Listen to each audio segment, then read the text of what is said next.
zanjye mukomere cyane. Nongeye kuza muri iki gitondo kugira ngo tuganire. Ubu ndi hano ku cyumweru, ni ku cyumweru mu gitondo hano muri Australia. Ubu nari naje hano imbere y'Icace y'Ikiliziya, mbese nk'ubabwira nti ubuzima bw'abantu, ubuzima bw'abakristu bwarahindutse hano cyane cyane muri Australia. Iyo mvuze ni ukuvuga nti abakristu b'abazungu ntabwo bakijya mu misa, ntabwo bakijya gusenga. Icyo nicyo kintu nshaka kuganira namwe. Urumva aya madini bayatuzanira muri Afurika, amenshi urebye yazanywe n'abazungu mbere yuko baza kudukoloniza. Aha rero ukabona ko imyumvire rero yagiye ihinduka, imyumvire y'ubuzima bwabo bwa buri munsi. Abo bitaga ari abayoboke, ari abakristu b'abazungu, hano nk'uko mwabibonye Kiliziya cyubatswe mu 1900 hafi na 1940. Abayoboke barimo, yubatswe n'abantu b'abaturage bazaga gusenga buri munsi, buri cyumweru. Hano muri uyu mujyi insengero nk'izi ahantu hose zirahari, muri quartier zose zirimo. Ariko rero icyo maze kugenda mbona nuko amwe ari kugenda afungwa, andi barayagurisha, kuko ni ibintu bitabagaho, kuko aha niho bavuga ko ubuzima bwose ariho rwose Imana ibintu byose bikorera. Ariko rero ugasanga hano muri Australia ho ubuzima bwarahindutse, ubuzima buragenda, ubuzima bumeze neza, ibihugu bikora uko bikora neza. Ariko rero umubare w'abajya gusenga, umubare ntaho uriho. Iki nicyo nashaka kubabwira, kuko tugomba kugitekerezaho, kubera ko iyo nzira twe turi twirukiramo nuko ari imyumvire abazungu batwigishije.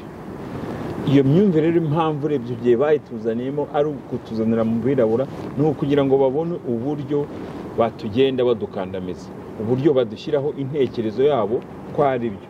Kuko ni ikintu kivuga iti ibi natekereje, Imana imeze gutya, wowe ugomba kubikurikira, nta kindi.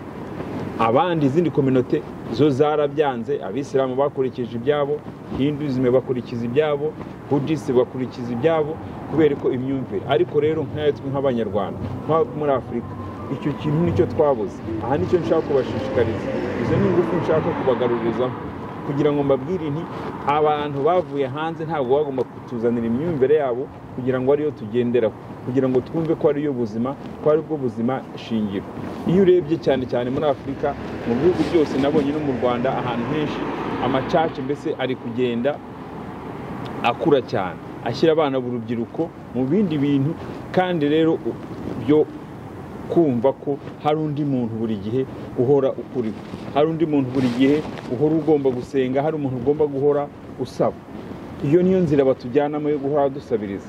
Naho ukabibona rero bituza mu ntekerezo yacu, nuko dukora n'imyumvire dukora. Akenshi abirabura ibyo turimo ni inyuma yo gusabiriza. Ahangaha kuki abana bakura ntibajye mu misa, ntibakora ibyo bakora, ariko ubuzima bwabo bugakora, bakagira ibyo bakora. Ntabwo birirwa bajya gupfukama ngo basenge umuntu, ntabwo birirwa bajya kwirirwa buri cyumweru kugira ngo bajye kuvuga ibyaha byabo, ntabwo birirwa bajya kwa pasiteri kugira ngo abasengere, kugira ngo bashyireho izo ntuza. Icyo nicyo kintu nshaka kubagarura. Usanga abana ibyo barabivuyemo, abantu bakuru nabo babivuyemo kera, kuko ababyeyi nitwe tujyana abana muri izo nsengero, ababyeyi nitwe tujyana abana muri ibyo bintu. Icyo nicyo nshaka kubabwira. Ababyeyi nimwe mufite inshingano zikomeye zo kureba ko uko imyumvire yacu, ibyo batwigishije, kuko kwari Imana yagiye mu ijuru ikaba izaza gusenga, ikaba izaza kudukiza. Batwigisha ko kujya muri ayo mazu ariho honyine ugomba kugira ubuzima kugira ngo ubeho. Ibyo rero icyo nabibonyemo bidukura ingufu mu mubiri wawe, bikugira ko hari kindi kintu ugomba kwizera mbere yuko wizera. Aha icyo nkubwira nti iyizere wowe. Aha nicyo nabonye abazungu baturushije, badutanze. Ni ukwizera, ni ukumenya ko ibyo bashaka kugeraho byose biva muri bo, ni ukumenya ko ibyo bashaka ingufu zose ziva muri bo. Ibyo kwizera, ibyo tuzi ko Imana yaremye isi, yaremye ibi byose, yaremye ibimwuka, reba izuba rirava igihe cyayo, umuyaga urahari, ibintu byose hari rurema yabiremye, ariyo twita Imana. Ariko imyumvire badushyizemo yuko uko tugomba kuyisenga, uko tugomba kuyizera. Aha nicyo nshaka ko tuganiraho. Imana yaremye, irahari, yaremye isi, ariko imyumvire badushyizemo yo kuvuga ko ari uko tugomba kuyikurikira, ari ukugira ngo ugombe kubaho, ari uko ngomba kugira ngo izakujyana ahandi hantu. Aho niho hantu handi batwiciye, aho niho nshaka kugira ngo mutekereze. Aha niyo mpamvu ubona twirirwa mu kiliziya n'ubwoba dufite, n'ubukene dufite, n'ibibazo byose dufite, kubera ko baratubwiye bati hari ahandi hantu uzajya. Wowe senga, ube umwana mwiza hano kuri iyi si, hanyuma igihe cyawe nikigera hari ahandi hantu uzajya. Ibyo ntabwo ari byo. Bo ntabwo ari uko bameze, bo ntabwo ari ubwo bwoba bafite. Icyo nicyo kintu mbashaka kubabwira. Nta juru rihari uzajyamo uvuye aha ngaha. Ibyo byo nicyo cyatumye ubwo bwoba tubugira, nicyo cyatumye tuzindukira mu madini, twirirwa tujya guha abapasiteri ayo mafaranga, ayo maturo, tuvuga ngo turayaha Imana. Nta yindi Mana uraha uwo mupasiteri. Uraha uwo mupasiteri uri gusenga, uraha uwo mupasiteri kugira ngo abashe kugira umuryango, nta handi azakujyana. Ikindi kintu cyose ugeraho ntabwo ukigeraho kubera ko uri pasiteri, ukigeraho kubera intekerezo yawe, ukigeraho kubera ubushake bwawe, ukigeraho kubera ko ibyo utekereza bigomba kugeraho. Niyo mbabwira nyine urugero. Aha abantu ibintu byose babigeraho. Mpura nabo, abafite akazi se, abafite business, abafite ibintu byose, nganira nabo, bose babigeraho. Nta wirirwa ajya mu cyumweru kujya gusenga. Nibyo mbabwira. Ni kubera iki ari twe tugomba gusenga kugira ngo tugire icyo tugeraho. Ntabwo Imana iba yaragombye kubikora gutyo kugira ngo twe twenyine abirabura, twe twenyine duhugire mu nsengero, twe twenyine tugombye gupfukama, twe twenyine tugomba kuzajya mu ijuru tuvuye kuri iyi si twe twenyine. Iyo niyo nyigisho shaka kugira ngo dushyiremo abana, tube abantu bafite uburenganzira bwo kumva n'ibindi, bwo kumenya n'ibindi, kuko ibyo batubwiye, ibyo badushyizemo twumva koko ko ari byo. Turangije twababyeyi tukabishyira mu bana bacu, abana bacu nabo bakura baba ababyeyi bakabishyira mu bana babo, bakabishyira mu bana babo. Amadini ntashaka ko harugira ikindi kintu dutekerezaho. Nk'iki mbabwira ni ukubabwira inti uko nize naha, nabo basanze Imana iba muri bo, ingufu zose ziba muri bo. Icyo bashaka kugeraho bakigeraho bakurikije intekerezo yabo. Imana bavuga, Imana basenga, Imana iba mu ijuru, nibyo batekereza. Nuko bavuga inti ibintu byose ugeraho ubigeraho kuko wabitekereje, ubigeraho bivuye mu ntekerezo yawe. Nta handi Imana ivugana nawe. Umuntu wasenze, umuntu wubatse uru rusengero, ni mu ntekerezo yabo babishyiramo, bashyiraho abantu bariteranye. Ariko rero inyigisho zabo abandi kuzikurikira no kubona ubuzima bwabo, bagezeho babona ko ubuzima bwabo budashingiye kuri ayo madini. Niyo mpamvu nari mpagaze aha kugira ngo mbabwire. Aha abakristo b'abazungu barabibonye, babona ko ubuzima bwabo bushingiye ku myumvire yabo, budashingiye kuza gusenga hano ku cyumweru. Ese kuki utegereza kuza gusenga mu cyumweru? Imana ikwirirwaho iminsi yose ugategereza ku cyumweru gusa kuyisenga. Aha icyo nshaka kubabwira nyine ni uguhindura imyumvire yacu. Intekerezo yacu niyo Mana.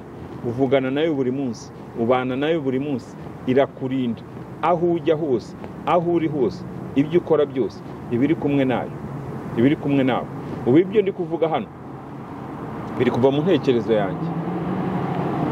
Imana ikubwira iti nawe niba hari icyo wize ganiriza abandi. Aha wibuka ko ni ukuganira n'ukwigishanya. Abazungu nabo kugira ngo babihagarike nuko imyumvire yabo yasanze hari ubundi buzima ari ubuzima bubaturuka kuri wowe. Nge hano icy'ingenzi nshaka kukubwira, niba nkurikira, niba unyumva, ni ukugushishikariza ko ingufu zawe zose ziba muri wowe. Uhaguruka umenye icyo utekereza, icyo ushaka kugeraho, ukigeraho ukurikije imyumvire yawe, ukurikije abandi mukorana. Izindi mana nizo mukorana n'abandi bantu, abantu mubana. Niba ufite business, abantu bagukorera, nizo mana muhuza kugira ngo business zawe zigende. Niba hari ikindi umushinga ushaka kugeraho, ugomba guhuza intekerezo zabo nabo kugira ngo ugereho. Nta muntu wihaza wenyine.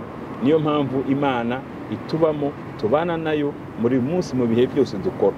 ntitubamo muri twebwe, ntabwo itubamo dushingiye mu madini, ntabwo kubamo igira icyo guha kuko waje gusenga.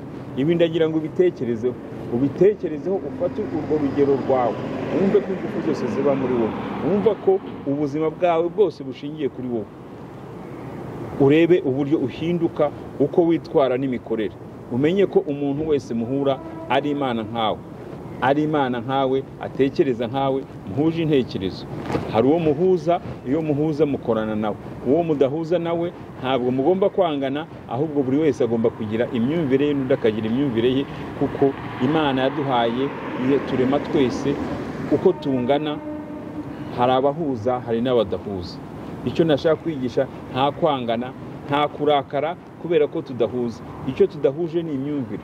Ikindi akenshi abakristo benshi bakunze kuba abafana, kurakara, kuvuga ko umuntu avuze se arwanya Imana se, ukumva ko kurwanirira Imana se cyangwa kubidefenda se ari ugutukana se, ari ukurwana. Oya, iyi ni indi myumvire turi kwiga.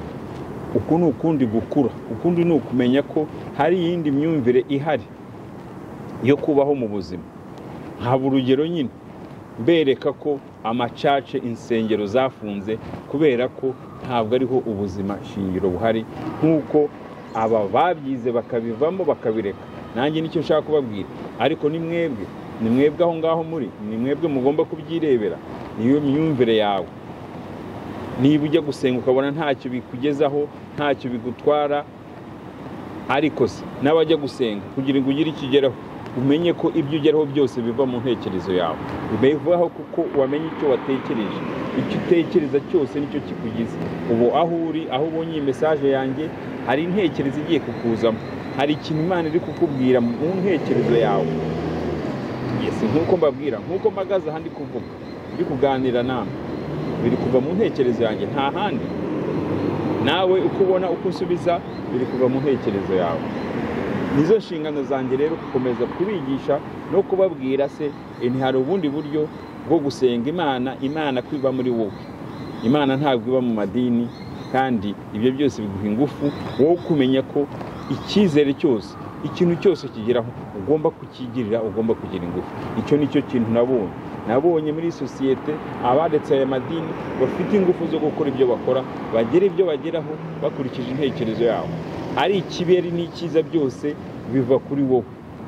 Numenya ko ingufu zose zifite, numenya ko ingufu zitaba muri pasiteri kuko yagushyize ikiganza ku gahanga, no, umenye ko ingufu zose zikubamo uko wavutse, uko uri umwana w'Imana, ko wavutse mu ishusho ry'Imana. Iki nicyo nshaka gushishikariza. Aho ubona, iyo mpamvu ubona mpagaza nkaganira namwe, nkababwira namwe, bifite mu ntekerezo, mbifitemo nk'umuntu uvuga nti dore uko ibyo nshaka tuganira, wowe ubyirebera. Wowe niwe ugomba kumenya, ukamenya igitekerezo ufata ugeraho ushishikariza. Nta kurwana, nta gutukana, no kwiga. Fungura ubwenge bwawe, wige nawe ushakishe, urebe koko ibyo nkubwira n'ubuzima bwawe, urebe ko ariko bihuriye, kugira ngo umenye ko ibyo nkubwira ko ari byo. Sawa, mukomeze rero, kandi rero munkurikire kuri The Rubasha Family Podcast, noneho no kuri channel yanjye Ndizeye Rubasha. Mugire umunsi mwiza. Hano ni Sydney, akazuba kari kwaka, ariko rero hari n'akabeho kazamo buri munsi. Sawa, mugire umunsi mwiza.